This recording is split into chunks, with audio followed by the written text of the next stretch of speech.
I was diagnosed with ADHD when I was 5 years old, so back in 1985. It is different. Your brain is wired differently, but it should not be taught to people as a crux. People will love a crutch. You can teach a victim mindset from a young age, and that's the wrong thing to teach a child. Obviously, I went to prison. Just about everyone in there says they've got ADHD or autism. The judge don't go no lighter on people because they've got autism. You've got to figure out how to deal with it. These sort of things don't get taught at school. They don't teach you life skills. They teach you how to be one of their little cogs to fit in their little machine.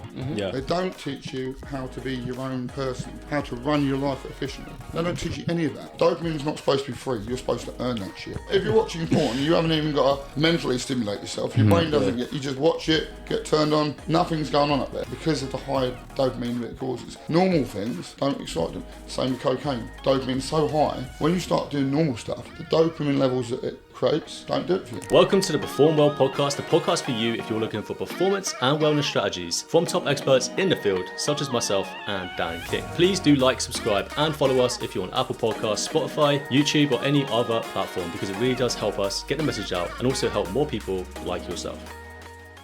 Welcome back to another episode of the PerformWell Podcast. We have Danny Harkins. You've seen the intro, so we're going to dive straight in.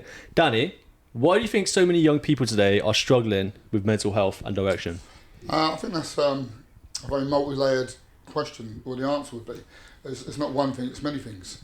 I think for me, social media has got to be the biggest thing.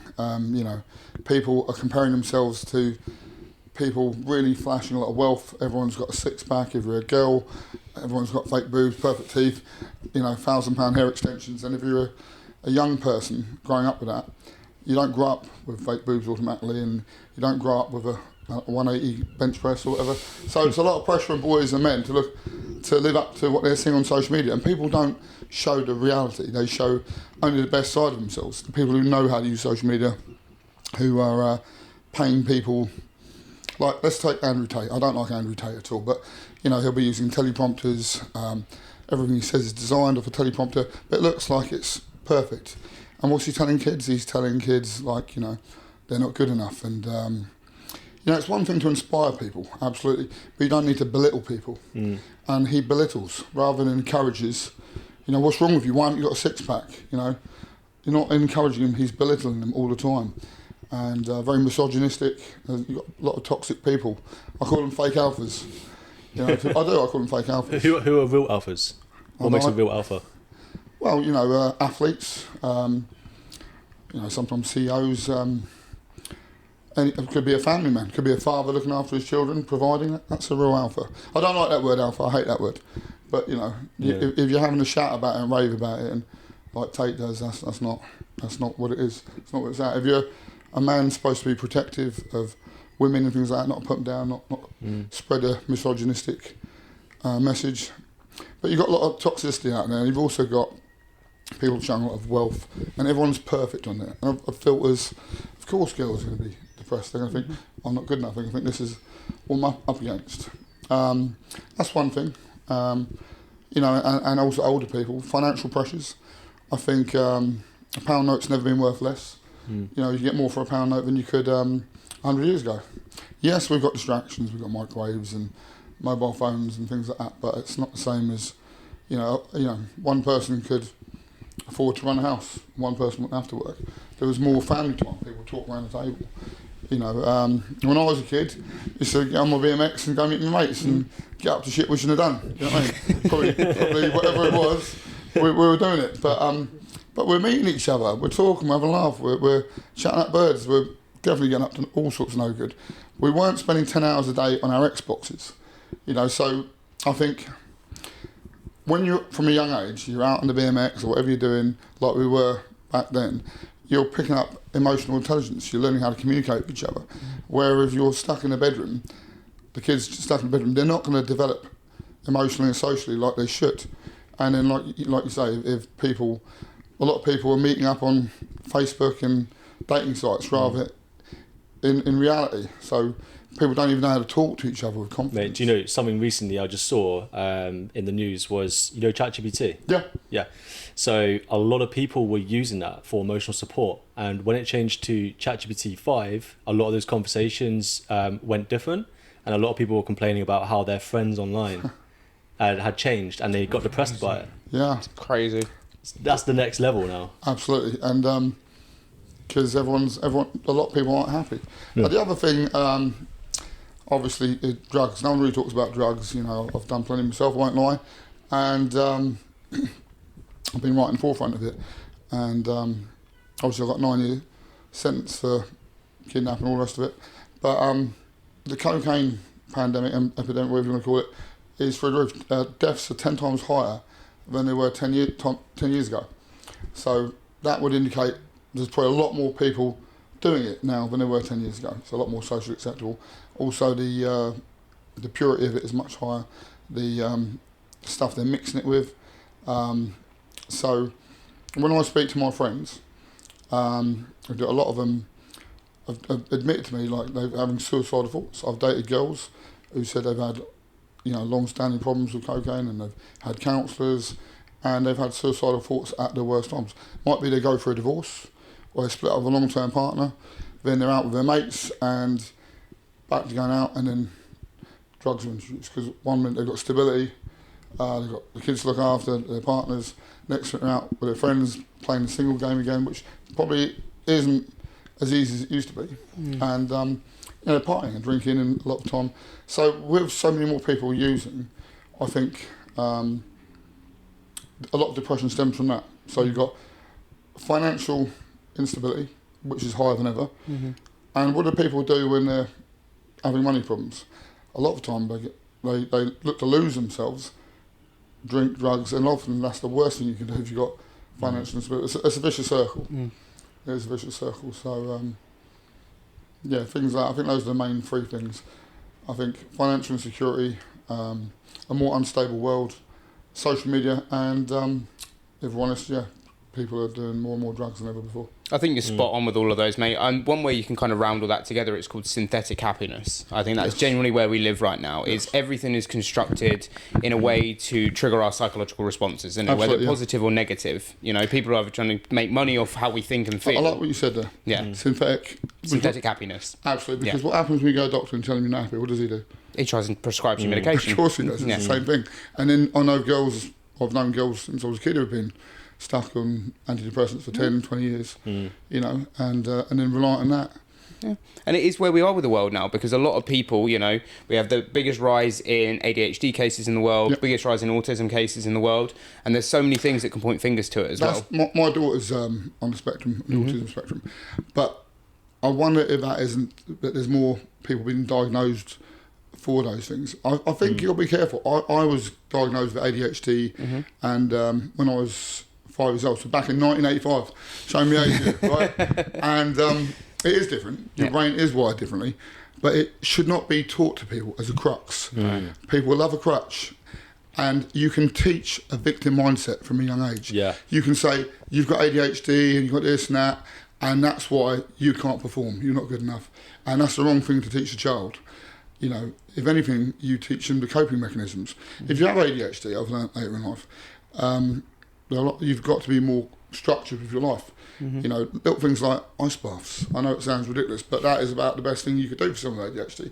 You've got it's about managing your dopamine level. So you got 500% dopamine increase, or working up to that, which lasts 5 hours, and that would completely clear all brain fog, which is what ADHD does. Now, ADHD manifests itself differently.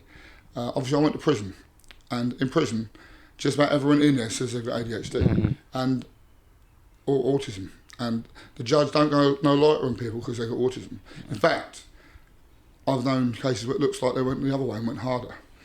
You're in the army, you're trained, we want to give you more time. Not, oh, you was in the army serving serving our great country, and we're gonna look after you and, you know, put down PTSD. We're gonna extend your sentence by another 25%. You know, it's not a get out of jail card of ADHD, so you've got to learn to manage it. If you've got it, you've got to figure out how to deal with it. So sport, being well structured, maybe keeping a journal, a diary, these sort of things don't get taught at school. No. They don't teach you life skills at school. No. They teach you how to be one of their little cogs to fit in their little machine. They don't teach you how to be your own person, how to run your life efficiently. They don't teach you any of that. And particularly for people with ADHD, rather they say, you've got a problem, You know, you are at a disadvantage. You know, and you give a kid an excuse, they're going to run with it. And so I've got ADHD, had it since 95, but I see it as a bit of a blessing because I'm more creative. You know, I see opportunities where others don't, and a lot of the time they say that is from having ADHD. Do you know what's interesting? We actually just came off the back of a podcast with Mitch Hutch. He did the longest triathlon to Everest and climbed Everest over 260 days, I think it was. He said he had ADHD as well. Like, and I know you said there's a lot of ADHD people in prison. Yes. But equally, I've seen successful people have ADHD.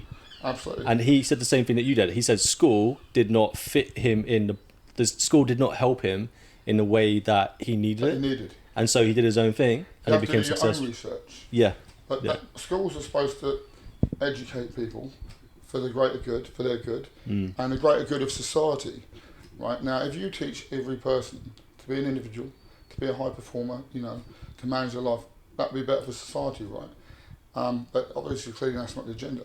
We just want you to be a little cog in our little machine. You know, these are the courses, we'll push these courses. And I'm not into conspiracy theories, but if something's clear to see, you know, it's like people who go to prison. We've got one of the highest reoffending rates on earth. Do we? We do. We absolutely do. I think 75%. I'm not sure the exact statistic, but it's crazy high. Why is that? We give longer sentences. We give very long sentences. Make no mistake, a British prison is a very, very violent place. Right? As a nation, we are aggressive. You know, and the prison system is absolutely crazy. But some people go to prison for the most stupid of shit for years, and then some people don't. If you go to prison, fair enough, but it should be about rehabilitating that individual. Because if the goal should be what's best for society.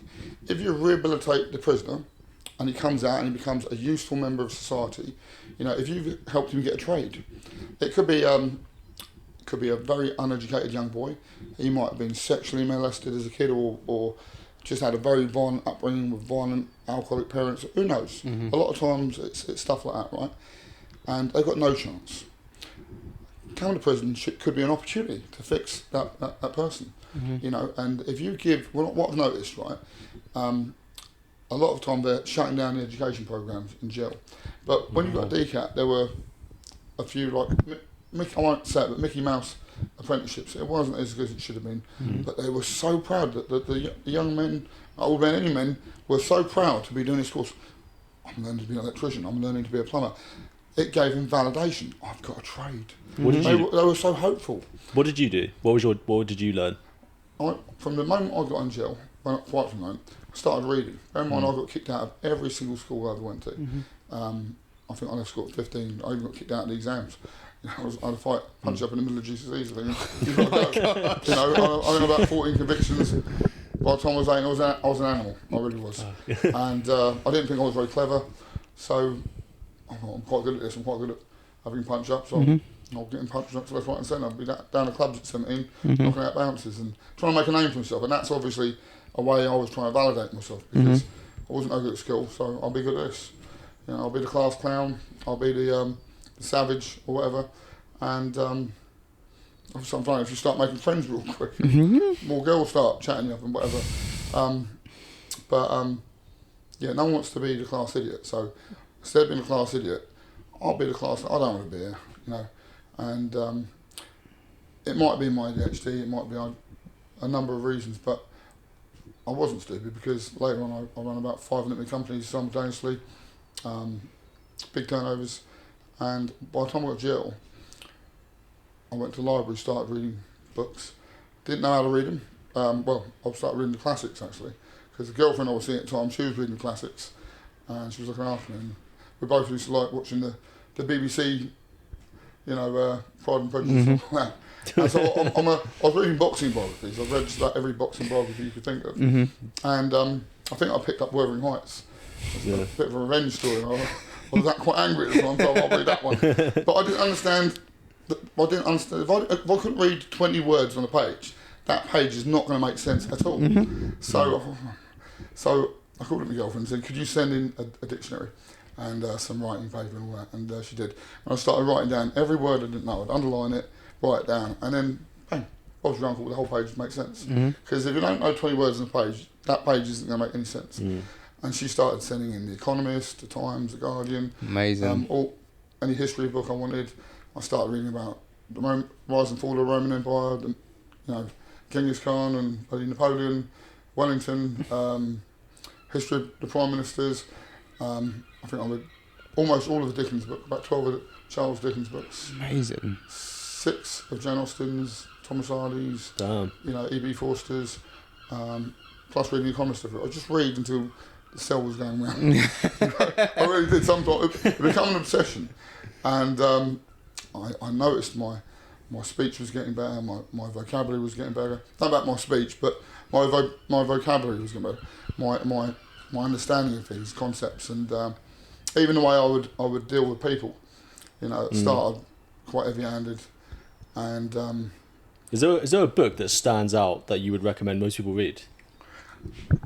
Yeah, there's loads. Where do I start? I mean, is there like one that just? Well, I was very heavy-handed. My dad taught me to be very very heavy-handed, and he was quite he is to this day a very well-known football thug, and he had a big name to live up to, and his advice was just smash everyone in the face.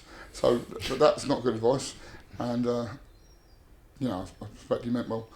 To be honest, if I don't drink more eggs than I get a clump around the head, proper, and quite a brutal upbringing, but I'm grateful for it. He meant well. But yeah, how to win, a friend said, read this, How to Win Friends and Influence People. And to me it was like rocket science, it wasn't a manipulative book either, because it was written on kind of Christian values back in the 30s. So it weren't like one of the Robert Greene books. Not that I didn't read them as well, but I started with that, and I was number 1 on the servery, number 1 on the wing, so in Winchester I started, just realised, just talking to people really nicely, calling them by little things, calling them by their name, and you could just see the reaction of everyone. You're giving them a bit of attention, they're like that, miserable, and the whole faces was like that. I just started being nice to the people, because like I said, I was raised a certain way. Do you know what I like about that book, by the way? You mentioned how... Have you read that? Yeah, what was it called again? How to Win Friends and Influence People. How to Win Friends and Influence People. It's very similar... Yeah, it's similar to the Think and Grow Rich. Think and Grow Rich. Yeah. Napoleon Hill, read that as well. Yeah, brilliant books, by the way. And there's this whole talk about auto-suggestion where you are what you think you are. Yes. And I know we were talking about epigenetics earlier. Absolutely. For those that don't know, this is the basically law of attraction is like the fundamental underpinning of it. Yeah. So do you have like a daily practice? Do you do something to help bring that vision about in your reality, or? Well, yeah. So I become obsessed with improving myself in any way I could in gel. I believe in balance. They talk about the 5 pillars of strength. Cognitive, so improve yourself cognitively, try to learn new things. Physical, make sure you keep on top of yourself physically. Nutrition, sleep, adequate sleep, and your relationships. Those are the 5 pillars of strength. You can have balance between them. In prison, I didn't have balance, obviously.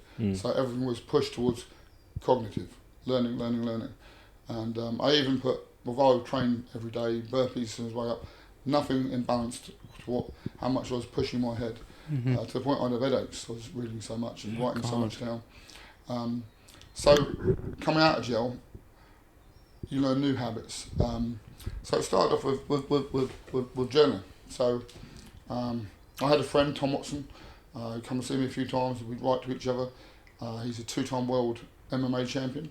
Bama and Cage Rage, we used to fight together when we were kids, training in the gym and whatnot. And then he went on to fight for the UFC. And he developed a book called How to Quantify Your Life to Success, based on those 5 pillars. So he taught me the system, right? So I started using that. And you write down a score every day across the board. And even in jail, I would try to balance it across those things. So relationships were, for me, how I interact with the other prisoners. If I'd had a punch up with one or started going mental, then I'd score myself low. I usually need to do that. If I was really doing well with my studies or whatever, you give yourself a high score. Had I done what I was supposed to do in the gym, things like that, and you put yourself a score every day. You want to become obsessed with getting, because there's not much to do in jail, so you find ways to occupy your mind, and for me that was it. So yeah, journaling for me in jail was big. So I'd start, and you develop better and better ways of journaling. So for me, I'd write down in my morning appreciations, and even in jail, I think I'm grateful for this view out of my cage window, but I wouldn't put caged. It's got to be positive. I am actually grateful for the view outside my window. I've got a window, I see out the sunlight coming on. I'm grateful for this cup of coffee. Mm-hmm. I'm grateful that we get canteen sheet and I can order coffee. Mm-hmm. I'm grateful that I've nicked a load of fruit from the kitchen. I've got my mates in the kitchen who are smuggling me raw eggs through a thing. The missus has put money in their account. Some extra chicken, so I'm very grateful for that. Yeah, I'm grateful that the Screws, to be fair, I was a bit of a name, so they let me out to sell all day. Mm-hmm. Me and a couple of my mates, and put me number one. You look at everyone else; they're banging up all day. So I'm very, very grateful for that. I'm grateful that I've got a desk. Mm-hmm. And I'm grateful for this paper that I'm writing on. Mm-hmm. And you just find little things to be grateful for. You sound so much like the guy Viktor Frankl. I've read that book. Man's Central Meaning. Yeah, great book. Yeah. He was a prisoner of war for what, like 10 years or something? Yeah. Yeah, and the way you describe it is very similar to the way he described it. Like you find the little things and you find the gratitude. And if you focus on the negative, you're going to get depressed. Mm-hmm. Yeah. And I think there were so many people on that wing in Winchester that were self-harming. I've never seen 8-year-olds cutting their faces open. My God. Yeah. Cutting their legs to pieces to distract themselves because they weren't getting out of their cell. Mm. And I think Dickens wrote about it. No society should push young boys into that level. You say, well, they deserve it. Like I said, I know some of these kids, you speak to them, they openly admit they were sexually abused, or they met an older boy who got them on crack or heroin when they were 13 at an impressionable age. They've had alcoholic or druggy parents. And a lot of people are quick to judge these boys or these people, but you don't know what they've come through. Mm-hmm. And like I said, they should be helped. And we don't help the kids in prisons anymore. It's the trauma, right? Yeah. That's the thing, actually, when we're talking about... Yeah, when we talk about positive thinking will lead to positive results, it's also like the subconscious element, because if you are thinking positively, but inside you have trauma that you're not dealing with, you will still attract more negative things in life. Mm-hmm. It's about the subconscious. And I'm curious about whether you've gone through that transformation and how you went through that transformation of healing those deeper traumas that might not be as easy to understand for people. Might take a bit of deep reflection to So, trauma in prison from before. Yeah. Listen, a lot of my trauma was self-imposed. I had a pretty rough. I half a good upbringing, half a bad one. My dad was a bit rough, but like I said, he certainly didn't do it from a place of. He did it from a good place. Yeah. That's how he parented. Definitely would be considered brutal by any standards. Mm. Yeah. I said I wouldn't have it any differently because I wouldn't want to be soft. Iron sharpens iron. Yeah. And as a boxing coach, I see a soft coach and I think you're in the wrong game. Mm-hmm. And men who are around tough men become tough men. Men who are around soft and damaged men who can't deal with the trauma become like that. A victim mindset, as a parent, will breed victim mindsets. Mm-hmm. And if you have a victim mindset, it's the opposite of a winner's mindset. Mm-hmm. You're blaming everyone else. Mm-hmm. So for me, I was lucky. I got into the reading. I had a good partner at the time who really encouraged the education. So that gave me something to focus on. So I was never depressed in jail, ever. Ever. There was never a tear rolled down my eye in jail. So I was buzzing, but I was transfixed on a mission to improve myself, and I actually got to university. For a kid who got kicked out of his school, I think I did over 30 courses. They were Mickey Mouse courses, which is what I did in jail. Yeah. But that led to a year of open university, and somehow I used that to get into Westminster University. Day release, I was so happy to be getting out every day going to Westminster University, and even though I was cycling off to the gym down the road, and I couldn't believe it. It was good. But listen, education will transform all these people. Mm-hmm. The answers to depression lie in knowledge, isn't they? If you've got depression, it can be solved. Mm-hmm. There are a number of things you could do.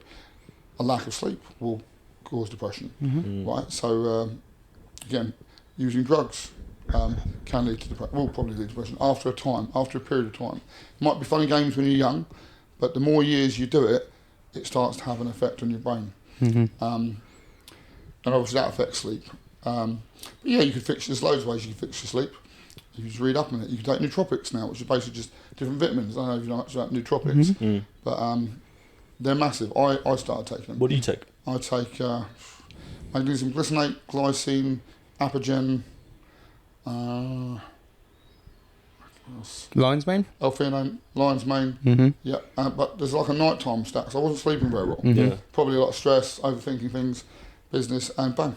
I like how you mentioned magnesium glycinate because we recommend it for people with sleep issues. Yeah. Absolutely. There's part of my nighttime stack. Yep.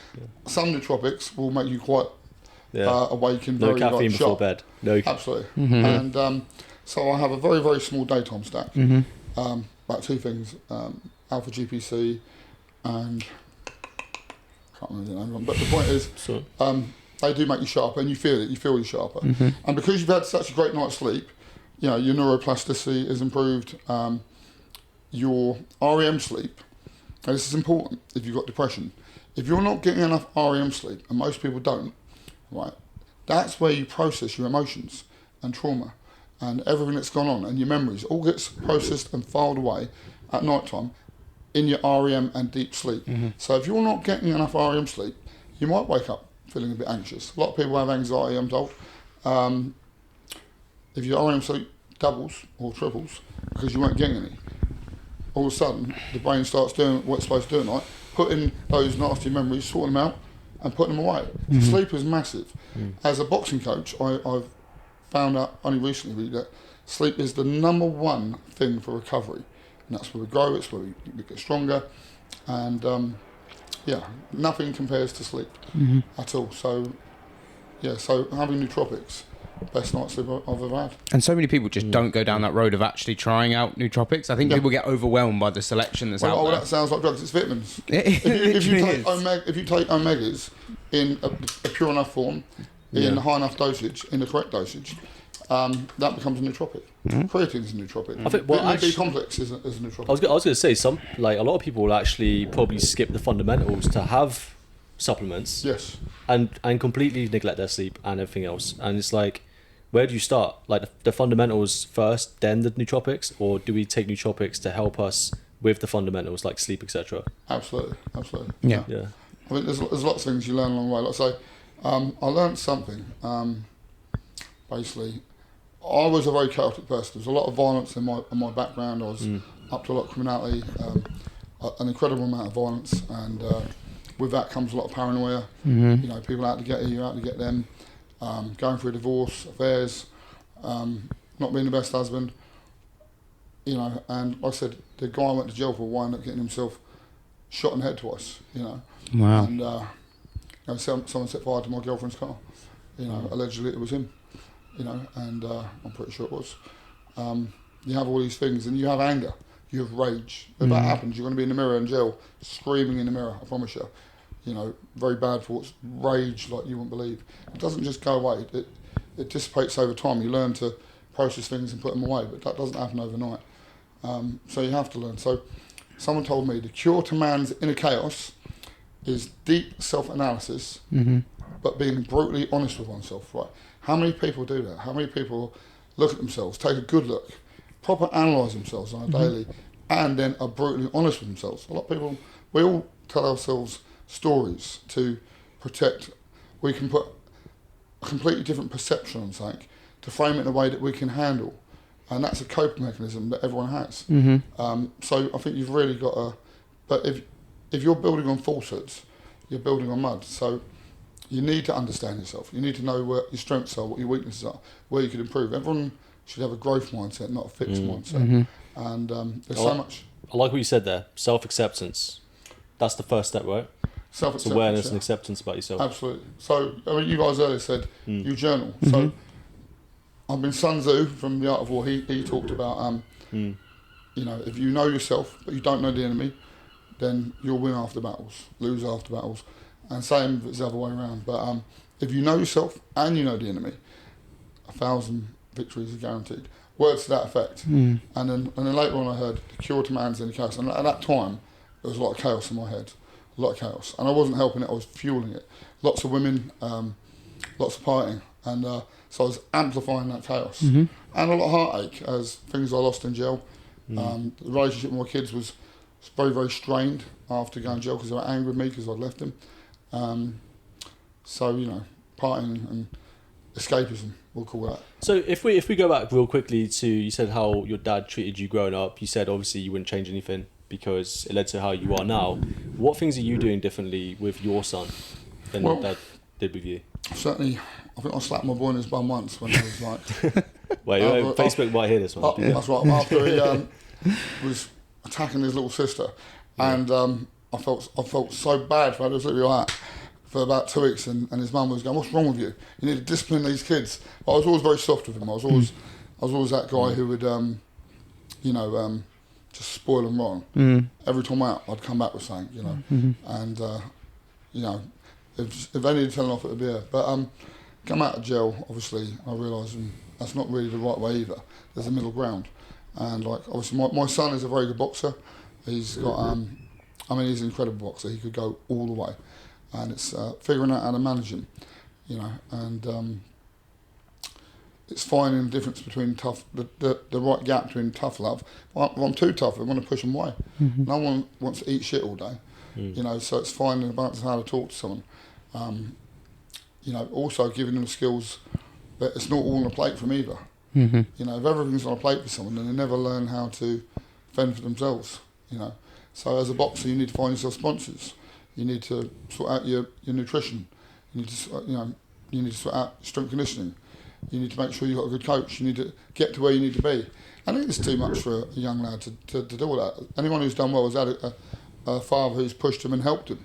So I enjoy doing that. But it's also at the same time not doing everything for them. It's guiding them. You know what I mean? And I think it's so important you brought that up because we spoke about the education system and there's just not that application section anymore. It's very much like answer this on a test to give you this grade. Yeah. But what you're saying there is about the key to application. Like, absolutely. Your son's now going out, he's speaking to sponsors. Is they art of communication? I must admit, I've helped him get a lot of sponsors. Yeah. But then I leave him with them and say, right, you need to keep these people happy. They are looking after you and you need to look after them. But he is a very polite boy and he's a very grateful boy. So that's not a problem. Yeah. But it teaches him to build and encourage them relationships. He's going to work with a social media guy to help with that. And also, nowadays, it's as much about how many followers you've got. So you've got to work within that and work with someone to do that. And there's a lot more for a fighter to do, has to be engaged. I think Mike Tyson's a very good example. If you look at his coach, very few coaches work with the mindset of the fighter, and for me that makes all the difference, because a mindset can be something you just have, but it's also something that can be fostered and what's the word, encouraged, taught. So Custom Art with Tyson, he brought in a top pad man to do the pads, teach the skills. He was getting old, too old to do that.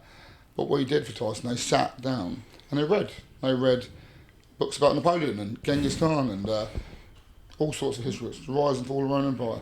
I read a lot of philosophy, a lot of Nietzsche, which a lot of... do you like Nietzsche? Yeah. Brilliant stuff, you know. And he would tell him, you got the Übermensch, which is translated to Superman.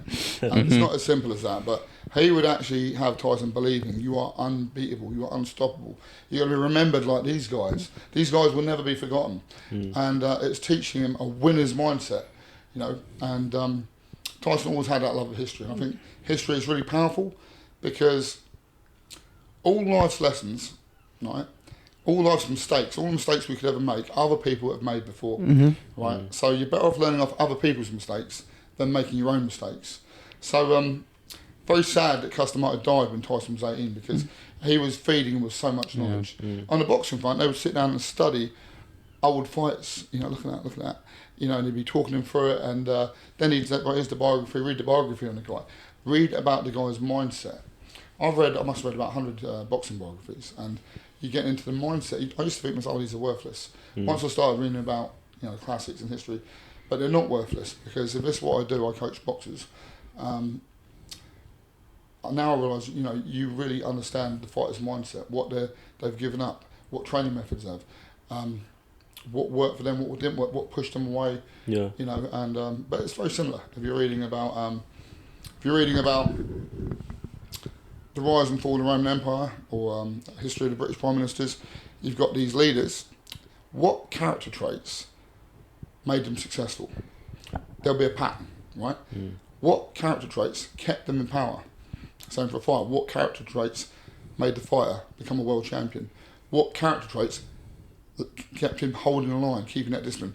What character traits caused one of the emperors of Rome, or many of the emperors of Rome, to get themselves assassinated, or or if you're a British Prime Minister, to lose the vote, and or if you're a fighter, what made them lose discipline? Because a lot of time, it's the same character traits that make a man rise, and different character traits make a man fall. Let's talk about that then. What character traits can we instill on people, especially men in this country and around the world? What can we instill in them character trait wise that will help them navigate the current climate in terms of what men are facing at the moment, the high depression, suicide rates amongst them? What can we do? Well, there's loads of things. Where do we start? Probably easier to talk about the bad things. Let's start with some good things. So, okay, I think nowadays there's so much information out there. Yeah. There's a lot of talk about dopamine online, and no one's been talking about it 10 years ago. Obviously, dopamine and serotonin control your happiness, and so you've got people on social media all day, or they're on the Xbox, and they're getting dopamine hits. And the brain, that's the higher the dopamine hit, the more addictive it becomes. So cocaine, for instance, has a massive dopamine. It's why you want to keep going back to it. Yeah. Dopamine goes sky high. And porn, by the way. Porn. We've got to mention porn. No, absolutely. Porn's a big thing, right, for kids. Because again, it's free dopamine. Yeah. Dopamine's not supposed to be free. You're supposed to earn that shit. Like, go pull a bird. Then you get it. If you're watching porn, you haven't even got to mentally stimulate yourself. Your brain doesn't get. You just watch it, get turned on, jerk off, whatever. Yeah.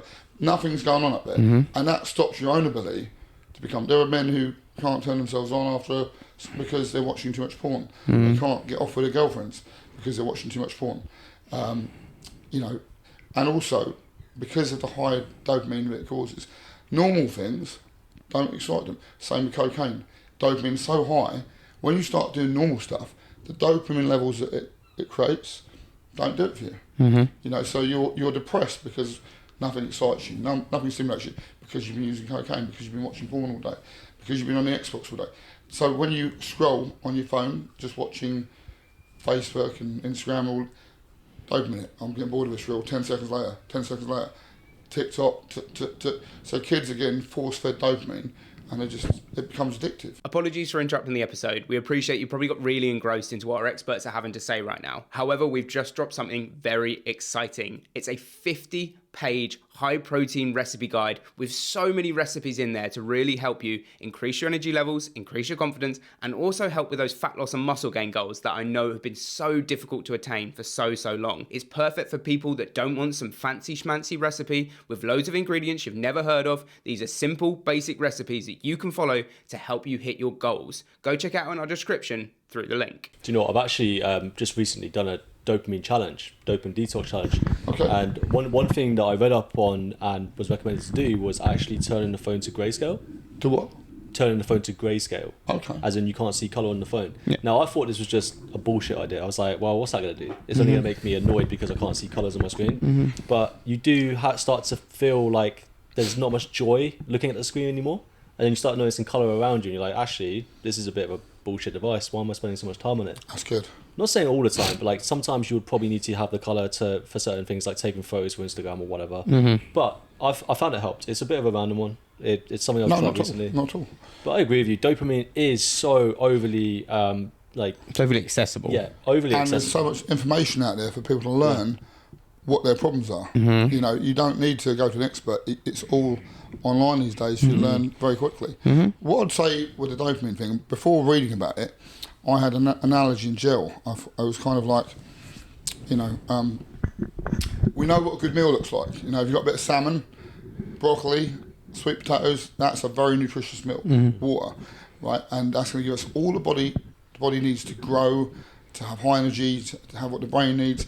Now, if we've got a real greasy burger, right, and some triple fried chips, no veg, and then a massive carton of high sugar fizzy drink, right?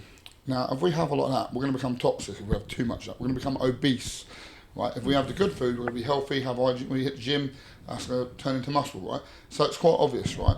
But what we don't think about is what goes into our heads. Okay, we have a visual on what's good for us to eat. We know when we're being too naughty with the food.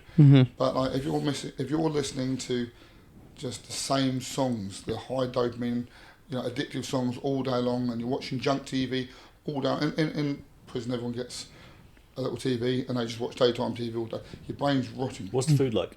Just Terrible. briefly. Terrible. Yeah. But it's starting to make me think more about what I'm eating should be, but also what's going into my head. If you're all talking to an idiot, or lots of idiots all day long, you're absorbing that. If you're around intelligent people, sophisticated people, or philosophical people, ambitious people, motivated people, growth mindset people, like you guys were talking about earlier, you actively try to be around people with growth mindsets because it makes you grow. If you're around people like that, and that's what's coming in. If you're watching like something that really, a bit of junk TV and a film is good. We need a bit of pulp fiction. We need a bit of escapism, but not all the time. In moderation. Sometimes watch a documentary. Sometimes watch something to stimulate your brain. Same with reading. People don't read anymore. Read, but don't just read. Read something that's going to stimulate your mind. And if you listen to junk music, if you're in a car 4 or 5 hours a day, some people are, and just listen to junk music, put an audiobook on. And mind's a beautiful thing. You want to. Or listen to the podcast. Listen to the podcast. That's what you do. Yeah, listen to this one. This is the ironic thing about podcasts, because I don't actually listen to podcasts. I watch Joe Rogan. That is a podcast. Joe Rogan. Yeah. I think Joe Rogan's brilliant. I just love like the interest in some of the things he goes into, but I don't listen to a podcast the whole thing. It's a lot, isn't it? When I'm walking around, I want to be present. Absolutely. I hate listening to something because it just takes you from the present moment. Yeah. But that being said, like any podcast that's like visual and it's got an interesting topic, like what we're talking about now, is that's the kind of stuff I like watching. The thing is, people like Joe Rogan, a lot of the time you'll get that neuroscientist one. Yeah. Like his name. But like, there's a few conspiracies in there that make it a bit more interesting every now and then. Absolutely, it's a bit. It's interesting. Yeah. He's pretty much giving you a lot of the answers, the things that we're talking about. Yeah. Like I say, I think for me, I used to think about the meaning of life in prison all the time. Because I really felt I'd let a lot of people down and what's it all about. And I thought, what is the meaning of life? And ultimately, I thought, all life, reproduces, carries on. So, I've done that. It's got to be a bit more to it now. I've had 2 kids, done more a bit there, right? And I thought, to be the best version of myself, to whatever talents you've got, to leave a mark, and not that I've done that yet, but like, to absolutely maximise your time on earth and have the best life you can, and plus that, to be happy. I love that. Happiness and probably things like love, happiness, those, for me, that encapsulated the meaning of life. I think it's so key what you said there as well. It's something that I've personally gone down that route of, because I've always said, I never want to leave this world until there's someone who recognises something that I've said that impacts their life daily. Absolutely. And that's how I think a lot of people should live. Absolutely. But I think a lot of people are also craving to kind of just absorb that information, not create their own. Absolutely. And I think it's important, actually, like similar, like yourself, Danny, I think you could definitely... do you go back into prisons and talk to anyone at all at the minute? Or have you... I don't. I've thought about it. A couple of people have said. I have a friend of mine, Britain's most wanted man. Me and my mate Ray, we were on about doing our own podcast with another mate of ours and kind of doing a thing like you should, mate. Bring someone in, but you should. Inspiring stories, guys who've turned their lives around, successful people, and I think be a more positive message for kids. There's not a lot of. I don't think there's a lot of good role models out there for kids at the moment. So there's a lot of these Andrew Tate kind of guys. Well, it's especially male role. We are craving for a really strong male role. We haven't had a Winston Churchill for years. No. The closest we had Winston Churchill, actually we haven't had, let's be honest. Boris tried it, but he failed miserably. Even Churchill had some should we say bad sides to him as well. There was a lot of people that hated him as much as loved him. That's why he didn't get another term after the war ended. Absolutely. Yeah, he wasn't a great. He was a great wartime promise, but not a great peacetime promise. For the time he was there, he was ideal. He did what he needed to do at the time. Yeah. He was one of the first people to see what was going on with the Nazis. He wasn't being fooled by their bullshit, and he had the courage. So and he was a great orator, and that's what the country needed at the time. But back on porn. Yeah, go for it. Well, I think there's a lot of misogyny out there, and you look at people like Tate. There's a lot of very disaffected men out there who feel like life's treating them bad, And, you know, I think society is kind of emasculating men. I said, when we were kids, we'd get out on our BMXs, now 10 hours a day on the Xbox. Then you're not going to breed men by keeping on Xbox for 10 hours a day. And that's nobody's fault, because if both parents are working 2 jobs, then that's going to happen. But sometimes you've got to let the kid have a bit more free reign. And you know, I think there aren't as many like youth clubs and things. But what I was saying, porn and things. So with porn, you look at what porn does with women. It teaches young men to disrespect women, right? And they think that's normal, you know, to brutalise women. And then you got women thinking that's normal to be disrespected in that way. So what do you think of Bonnie Blue? I think, you know, I don't like what she stands for, obviously. Yeah. And, you know, I don't judge girls who get involved in that game at all. You know what I mean? Not at all, because life's very hard out there.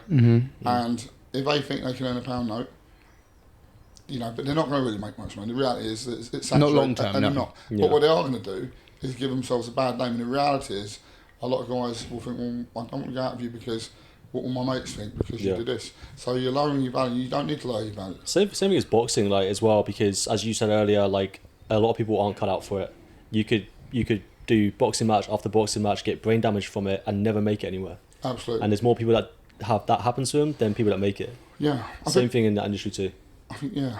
Like, so with boxing, obviously my boy boxes, and we think we can go all the way. I mean, it's just, so if you don't mind me saying, it's no, at all. Yeah, I've had him about four sponsors in the last 3 hours before I got here. Amazing, go for it, mate. So I'd like to thank my mate Aaron Stevens of LSH Commercials and Laxton Stevens Traffic Management. He's just sponsored him. My mate Al Rios, Don McKenzie of Top Notch Carpentry, even the Barber's Lounge at Eastleigh. You know, now that he's back on board with the boxing, because he was about to join the Navy because he wanted instant money, and they promised $4,000 straight away. And so with boxing though, would I have him go down that road if I didn't think he could be elite? No, I would not. Right? No, I would not, because boxers get punched in the head, and if you're not good, you get hit a lot more. And a very, very good boxer, he rides the shots. He doesn't take a lot of shots these days. My boy hardly ever gets hit, and he hits hard. He's genetically very gifted. He punches with an incredible amount of power, but just isn't normal. And if he didn't have that skill set, I wouldn't want him boxing. Even with that skill set, you worry. But if it wasn't there, no, I wouldn't have him do it. It's interesting because when you speak down this line, do you think as well, I want to talk a little bit in boxing. So my great granddad used to be a circus boxer, okay? But genuinely bare knuckle fighter in the rings, in the circus boxing rings. Now, look, I've never punched a man in my life, okay? And people say it's hereditary when it comes down the bloodlines. Do you agree with that? You've got like the Eubank family, haven't you? Like, you know, if it's taught. Yeah, but it still has to be taught, doesn't it, as a skill? I think so. Yeah, I think when you talk about genetics and epigenetics, you're talking about someone's born with a certain set of genetics, and they're probably going to have a similar IQ and everything to their mum or their dad. But it's still more about how they're raised. Nature versus nurture. I think nurture wins, and that's the truth. I mean, I think, obviously if you're going to be an elite athlete, you need good genetics. But if you're not nurtured right, if you haven't given the diet and the support and the right coaching and the right mental attitude, the right mindset, nothing's going to happen for you. Talent is worthless without the right support.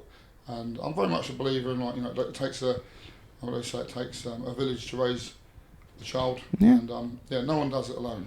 And well, there's another thing there. We don't have that same kind of community spirit that we had 20, 30 years ago.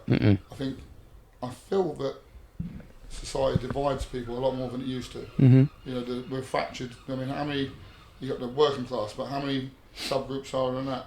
The lower working class. Tribalism, isn't it? Tribalism. I mean, you know, you have. And I think social media highlights that more as well, because you've got a place that's safe online where you can find your tribe. Everyone's trying to validate themselves in so many different ways now. No one's just happy being part of. People happy going down the pub 30 years ago and meeting their pals. Yeah, they see everyone. Yeah. Everyone has to feel validated and be a part of something. Yeah. But it was just communities. I do feel that the government doesn't like communities. I think the trouble with strong communities is they can get together and say we're not taking this shit. And when the whole country is fractured like it is, and everyone's worried about who's coming over the border and scare tactics here and there. I'm not saying that's a good thing, because it's not, but I feel like it's allowed because it's a distraction. Well, to be fair, I mean, there are some communities that I feel like are strong in the UK. Like, obviously, Indian communities quite strong. You've got gypsies that travel around, and families. Yeah. They're very strong. Yeah, but we should be strong as a whole. As a unit. Yeah. We're very divided. Yeah. But how do we genuinely solve the issue we've got for camaraderie? How do we bring all these communities together in one? I wouldn't even know where to begin. Well, there's a cultural divide, but because obviously, like the huge amount of immigration over the last 50 years or so, there is a massive cultural divide in the country, and it's very uncertain right now what our culture is. Absolutely. We've got an identity crisis at the moment, and we're trying to figure it out, and people are clashing about it. Oh, well, you see it weekly, don't you? It's literally weekly. Remember, I mean, the best thing a politician can do is to upset the disgruntled. Yeah. And the more disgruntled people will upset them, and will upset them, blame them.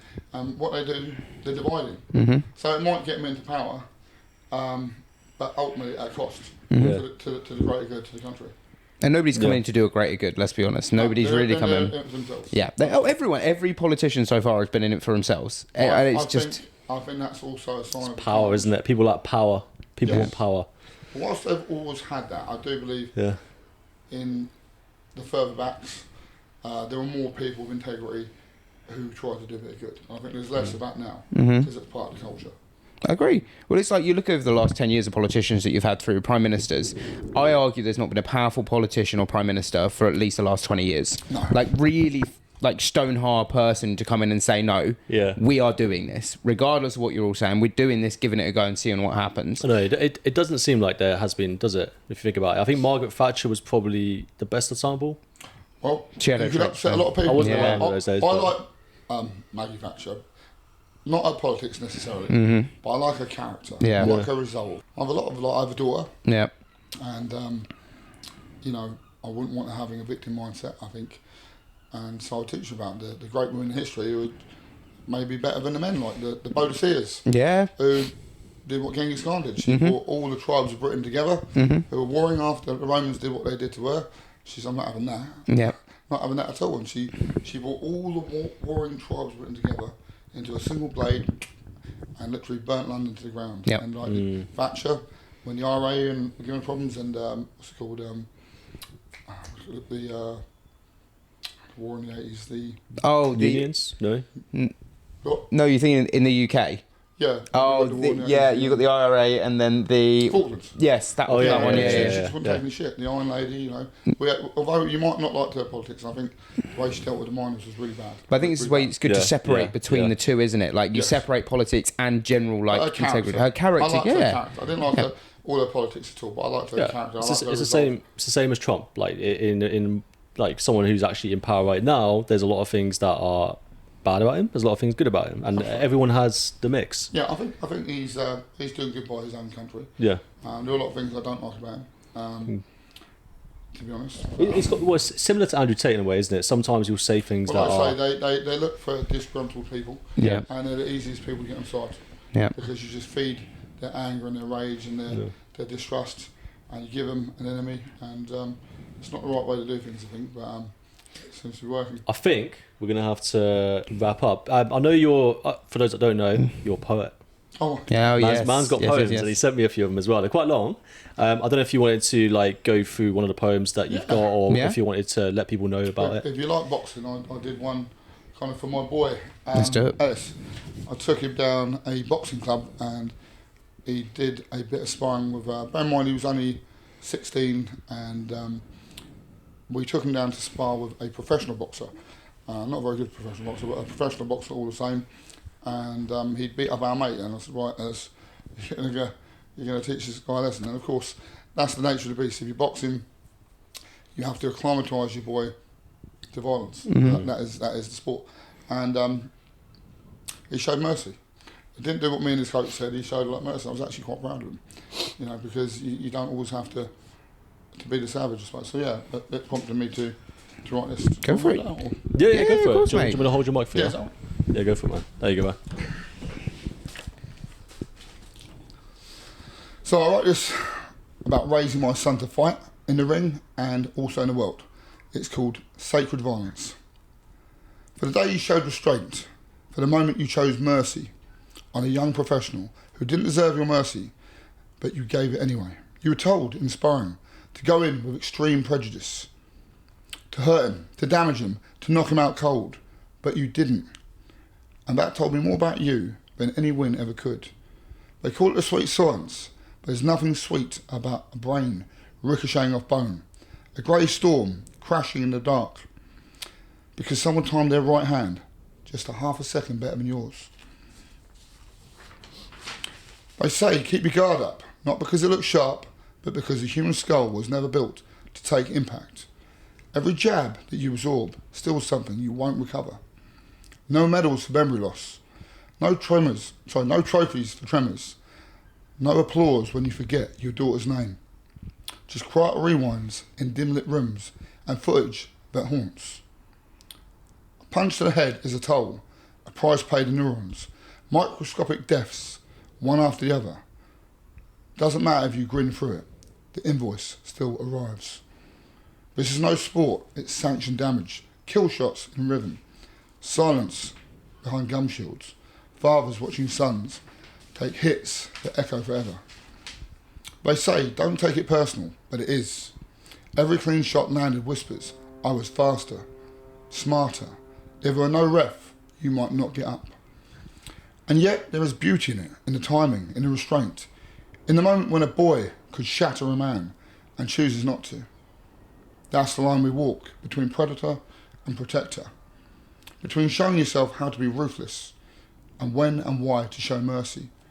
So don't talk to me of points, don't quote rules, don't sell me dreams that could end in dementia. A liver shot folds around like a chair. No blood, no scream, just a silence of collapse. Hit a rib right, and you hear it crack, before he even knows what snapped. The nose goes next, blood sideways, eyes watering like shame. One clean shot to the eye, and vision splits.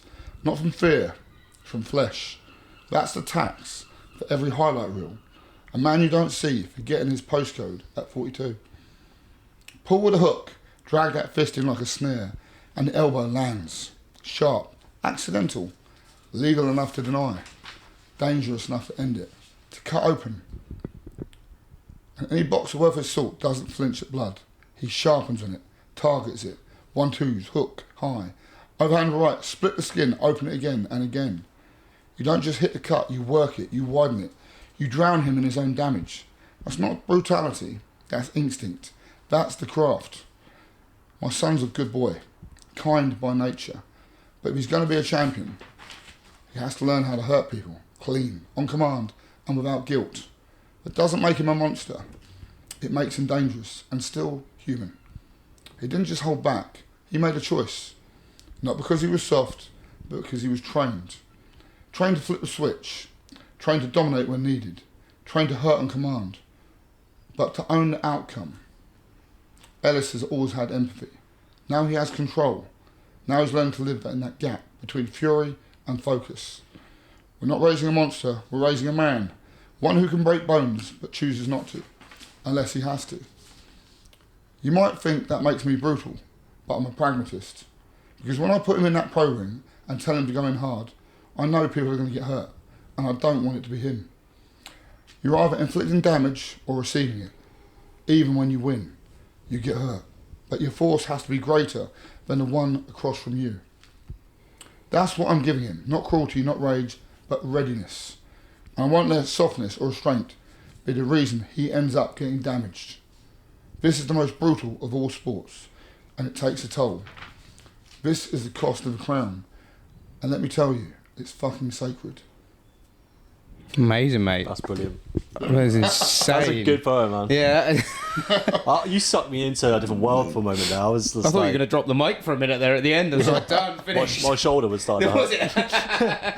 There you go, Danny. Just a bit of fun. Amazing. No, I think it's a perfect way to sign off the podcast, to be honest with you. We'll forget the wheel today, Yeah. Because that was obviously the best end we could have probably possibly had, to be honest with you. Oh, thank you. I really enjoyed it, guys. No, it's good. Thank you very much, Thank you buddy. for coming on. Thank you. Cheers, So, buddy. Danny, what we want you to do now is we're going to direct traffic to yourself to inspire more people. So, down the lens straight in front of you, where can people find more about you and the stuff that you deliver? Well, I'm available on Instagram, Danny Harkins 1.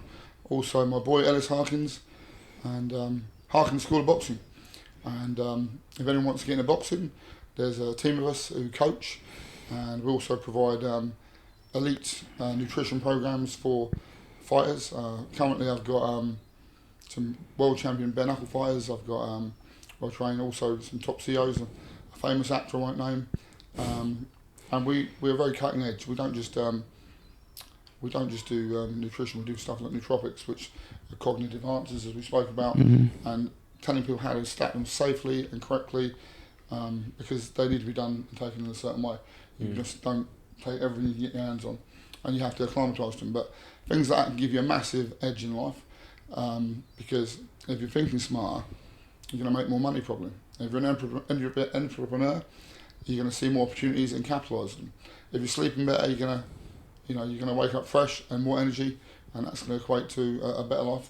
And for a fighter or an athlete or any kind of athlete, it's night and day.